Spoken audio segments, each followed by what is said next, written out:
Raw was trash. I'm not gonna lie. Raw was trash. I did not enjoy it. It low-key kind of dragged. There were some moments that was okay, but I don't feel like it made up for the whole show. But yeah, man, welcome back to the channel. Like, comment, subscribe, turn on notifications. And yeah, I don't know. Let's talk about Raw. Yeah. Okay, so I guess we can start with the opening of the show. The show opens up with CM Punk, coming out as the World Heavyweight Champion. First of all, a lot of people on the internet are saying this is the first time Punk has come out as a world champion to Raw since 2013. And it is true. But, man, I'm not going to lie. Everybody keeps talking about, because, again, the last time he was world champion in WWE was with the spinner belt. Remember that shit? So, yeah. But, so everybody kept talking about it. To me, I got, like, 09 Punk vibes, low-key. When he had the Classic World Championship, I'm like, man, what if Punk decided to let his hair grow? Like, I promise you, he'll probably look the same. Maybe just a little older, obviously. But for the most part, I feel like he probably looked the same. But that's just me. Anywho, homie comes out, does a nice promo. And, he talks about how he wants to face a bunch of people. Sheamus, JD McDonough, Finn Balor, AJ Styles. And he even hinted at John Cena. It was kind of cool. So, it was just your typical promo. Him thanking AJ Lee. Him thanking Jay for giving him a good match. The typical shit. And I said to myself, LA Knight has to come out. I believe LA Knight is going to come out. He's going to interrupt. And we're going to have a good feud with these guys. Nope. Logan Paul comes out. My God. Y'all already know how I feel about Logan. If you don't, I don't like him at all. Like, dude's a weirdo, in my opinion. But whatever, he does his basic heel bullshit, blah, blah, blah, blah, blah. I don't actually remember what the fuck he said that much because I feel like he just says the same thing over and over again. Then Paul Heyman interrupts with Braun Breaker and Bronson Reed, which, are they still called The Vision? Can someone please confirm that to me? Because I heard that they were still called The Vision on TV. Am I tripping? Like, I feel like they should have new names now that Seth is gone, because Seth, the Vision shit is really hit Seth things. So, I don't know. That's just me. But anywho, they interrupt, I will say one of my favorite part was the Paul says, I see a bitch without an owner or without a leash or something like that. And then Logan points at Punk, and then you see Heyman be like, no, I'm talking about you, Mr. YouTube. I'm like, God, thank God he did that. But it was hilarious, that part, whatever. But, other basic shit, Braun Breaker telling him to get out the ring, blah, blah, blah, blah, blah. And cool. Then, Braun Breaker and Bronson Reed basically beat up CM Punk. And for some weird reason, WWE teased up some babyface type shit with Logan, which, no, like, I'm sorry, having him as a babyface will be long-term wise, well, not even long-term, depending on how he acts in his time off of WWE, even short-term or even long-term, it's just bad business right there. Like, honestly, like, and if the dude doesn't know how to stay out of controversy or stay out of trouble. I don't understand it, but yeah, that happened. So, but I don't know what was the tease. Like, I don't know why they teased it. Like, it looked like he was looking back, and then he went in the ring, got beat up, and it's like, dude, like, no, don't do that. Ew, gross. Like, no, just don't do that. God, I hope they don't do that. Okay, so then we had Grande Americano versus Penta. Me personally, the match was actually okay. I liked the match. It was nothing crazy. I will say Penta was booked very strong in this match. Even with the interference from the other two, freaking, I don't even know the other two's name. Like, I don't know. But yeah, Penta won, even though Ludwig Kaiser, even though, well, Grande Americano had the metal plate on his, mask, he put it. But yeah, Penta won, which again, he was booked very strong in this match. I don't know, which I kind of like to see because, you know, I feel like lately WWE is like, okay, what the hell we gonna do with Penta? Like, uh, I'm at a point where like, man, just put him with his brother, have them run the tag division, and low-key the tag division could use them because SmackDown had the better one, but low-key and SmackDown's dying down with the tag division. So some Lucha Bros can really help out. But yeah, Penta won, victorious. Kind of cool. Okay, I don't know if I'm staying in order, but I'm just gonna try to just talk about what I remember and shit. But yeah, Becky comes out at one point of the show and just does a promo about, well, I guess just complaining about not being booked or being at home. I don't really know what was the real point. Really just seemed like just to have her there. I know the Max Dupree storyline is still going on because you mentioned her, but my thing is like Max Dupree wasn't even on the show, so that was a little disappointing. But yeah, Becky just did a typical rant promo and shit. I mean, I will say, me personally, I didn't find it like that clever, but I mean, shit. But as like for other viewers, it was pretty good what she said when she said the only thing New Mexico is good for or known for is having a TV show how to do meth or some shit like that. Which again, to me, it was like that was like But I know for other people, that's actually very clever. So it is what it is. So that was cool, I guess. Then eventually, which I'm not gonna lie, I noticed one thing about the show. We had quite a lot of tag matches. I'm not gonna lie, because we ended up having Roxanne Perez and Raquel Rodriguez against Nikki Bella and the Women's World Heavyweight Champion Stephanie Bakir. Now, I will say this: the match, it was cool. It was what it was. The New Mexico was hyped for the Women's World Champion. That's what's up. Nikki did her thing here, but it was a pretty decent match. But I do notice something after the match. First of all, happy that Raquel Rodriguez is getting the women's championship match next week. I just like that Stephanie's going to defend her title, and Raquel's finally going to be on that main event thing. Obviously, she's not going to win, but I feel like this is a start forward for her push. So hopefully in 2026, we see a big push from her. But the other thing I noticed after the match was over was Nikki was like guilt tripping Stephanie low key. You know what I mean? Like, if you look, it was kind of, she's like, oh, I thought I could hang with you guys, da da da da da. And then Stephanie's like, no, you're doing the best you can, and all that freaking friendship shit. And it seems like they might be building up to Stephanie versus Nikki, which, to be honest, I probably wouldn't be too mad about it. I mean, I think Nikki Bella's at that point of her career where she can. I'm not saying she was ever this amazing person on microphone. She wasn't.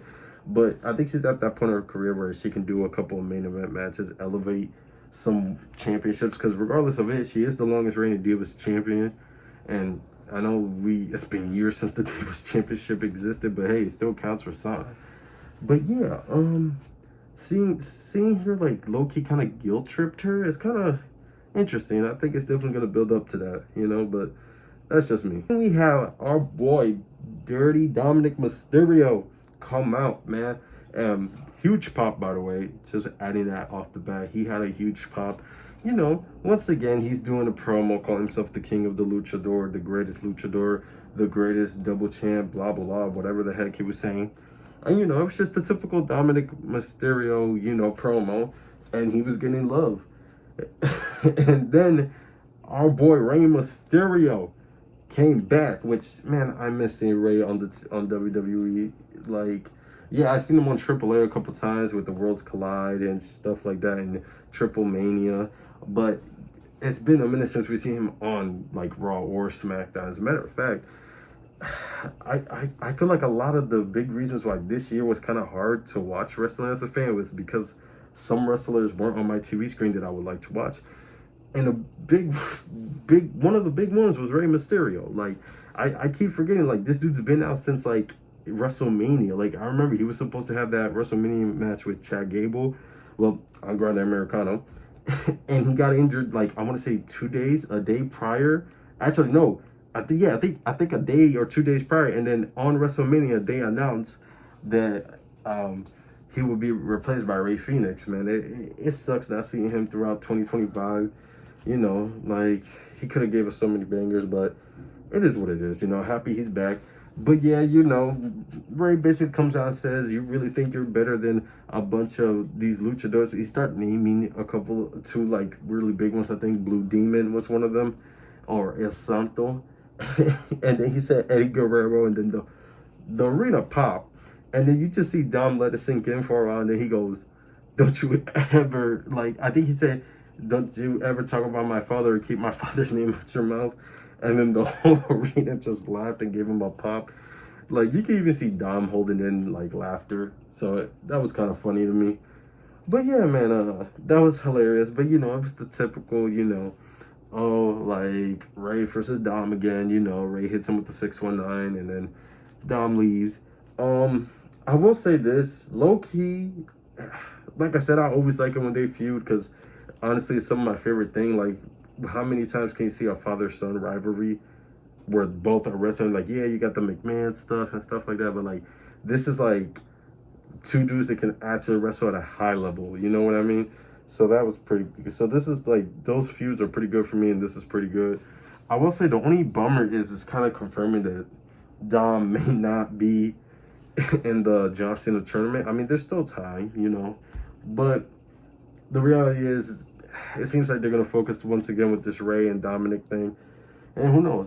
But yeah, we'll see, man. We'll see. I want to know, but I do want to know, would, if they was to have a match, I feel like it'd probably be for the Mega Championship, but at the same time, it probably could be for both Mega and IC titles. So let me know what y'all think. If there was to have a match, what championship do you think would it be for? And honestly, I think Dom may actually beat Ray, because I know he beat him in like a tag match, but when it comes to one-on-one, I think he still hasn't beaten Ray. So who knows? Maybe this is how he's gonna do that. So y'all let me know, man. What do y'all think? Okay. So once again, tension arising in the Judgment Day. You know, Finn Balor and Dominic still bumping heads. I'm low-key kind of over it. Like, just one of y'all betray each other. Like, I think they're probably saving it for Dom to be a babyface. Like, I don't know. Like, because obviously Dom's getting more love when it comes to live audience and shit like that. But I don't know. It just seems really, really weird. Like, it's like, how long are we gonna drag this? It's feeling like Austin and Grayson again, you know. But anywho, tension arising. Roxanne Perez like talked some sense into him, I guess, to go out and help them, because, you know, they had a rematch for the tag titles. I was I was scared that the Judgment Day were gonna win it again, because I'm not gonna lie, this, like, I want to say, what, this year and maybe late last year, they kept winning the tag titles back after losing it, and it's like, every time they win it back, they defend it like one or twice, and by the second or third time, they lose the belt, and they hold it for almost 90 to 100 days. It's like, dude, no. So yeah, that was that. Anywho, the match was pretty good. I was actually entertained. I like Sheamus came out and helped, you know, and did his thing. So yeah, so that was pretty good. But yeah, AJ Lee is still tag team champs, and yes, I'm gonna call them AJ Lee, Dragon Lee, AJ Styles. It's the joke because AJ Lee is a wrestler, and you get the joke. I'm gonna call him that. Deal with it. Like, I mean, it will be funny if they was to be called that, but WWE won't do that. But for the most part, the match was good, and I'm kind of liking this pairing of Dragon Lee and AJ Styles. It's just, I'm still so freaking confused, because it's like, Dragon Lee is part of LWO, right? Like, he's not gone from the group. So it's like, where the hell is the rest of LWO at? You know what I mean? Like, I don't know. It's just weird. But yeah, the match was dope, and I was entertained by it. And yeah, we're going to see what goes for this tag team. I'm really interested. Okay, the first two matches of John Cena's retirement tour tournament was announced.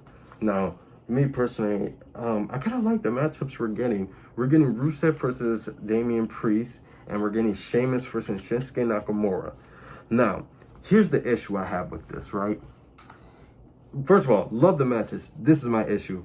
Damian's not going to win his match. Aleister Black or Zelina Vega is going to cost him the match. It's so obvious. Which I kind of don't hope that happens, but the chances are that's what's going to happen. And Rusev's going to move on. because, you know, Rusev does have history with John Cena. As a matter of fact, you can argue Rusev is very important to John Cena's career due to the fact that John Cena beat Rusev for the U.S. title, and that's what started the U.S. Open Challenge, you know? So, yeah. But, yeah, I think Rusev, I can definitely see Rusev winning it. I think that's the most obvious, like, answer. I would hope it is Damian, but Aleister Black Rosalino is going to cost him. And then as far as Sheamus and Shinsuke Nakamura, kind of hard to tell, because in the fact I just saw Sheamus, like I said, Sheamus was just got involved in the Judgment Day thing, so, you know, he's doing that, but then who knows, like, maybe Shinsuke will go, it depends, really, but I'm just gonna go off the limb and say for Monday Night Raw next week, I see Rusev winning and Sheamus winning. That's how I put it. But yeah, let me know who y'all think else is gonna be announced this Friday for John Cena's retirement tour. Me personally, I wouldn't mind like seeing some like people from NXT, you know, probably like Juwan Evans or something like that, or Axiom.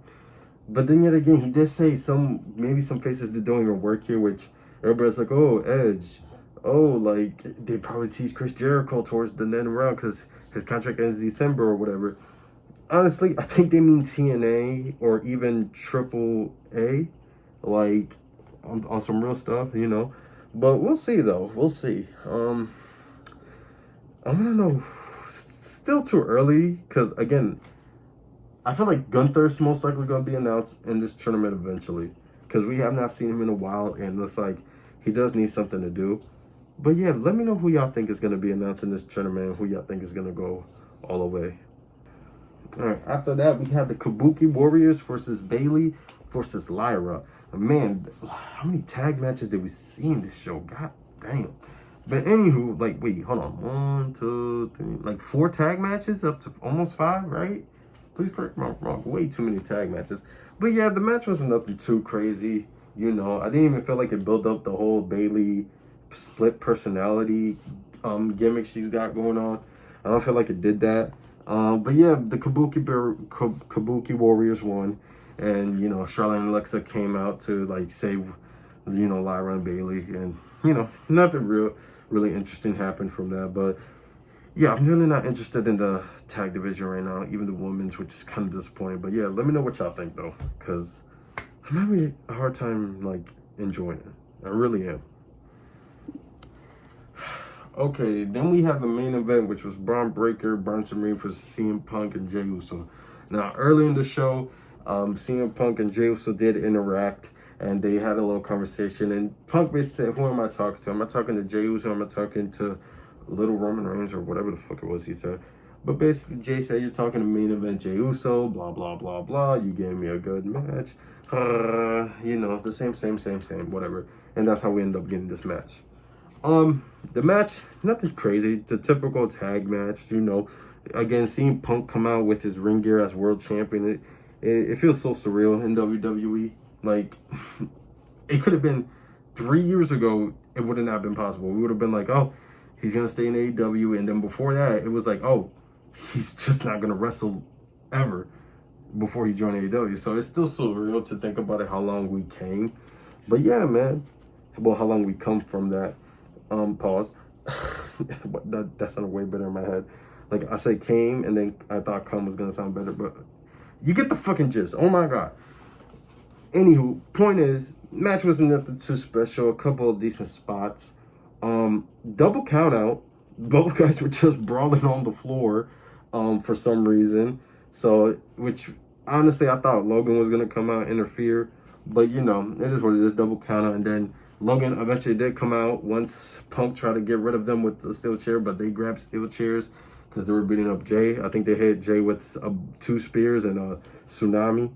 And, you know, Punk came with the chair, and then they grabbed chairs, and then you see Logan come out trying to do this babyface shit where I'm like, bro, just, you better hit him. Like, I know there's no way you're going to do a babyface Logan Paul. Like, that's just not going to work.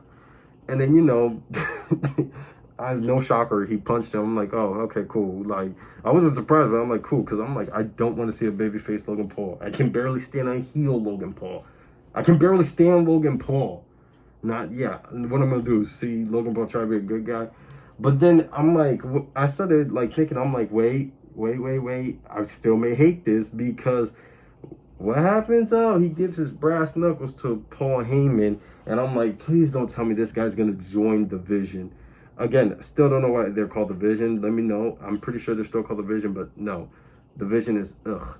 Like they need a new name, the Bronze or the Breakers. Well, no, the Bomb. You get the idea. We need the Dogs. I don't know. Call them something else, but the Vision is just not gonna work. But yeah, it looks like they're teasing Logan joining the Heyman and the Bronze, and I don't want to see that. Again, genuinely, I just don't want to see Logan on my TV screen. But I know he's gonna be there. But one thing I don't want to see him is in the main event picture. Like, no, dude. Like, he's an attraction, dude. I get it. He attracts. But do that with like other names. Like, don't be in the main event. Like, come on now. Like, but that's just me. But yeah, that was Monday Night Raw, man. That's how the show ended with Logan teasing joining the group. I don't freaking know. But yeah, let me know what y'all think. Me personally, I didn't like the show. It wasn't that good. Nothing crazy happened. A lot of tag matches. Like, oh my god. Like, the amount of tag team matches I saw here, I was like, shit. But yeah, man, let me know what y'all think. Like, comment, subscribe, turn on notifications, and yeah, let's see what's next for Punk with this title reign. I'll catch y'all in the next one, man. Peace.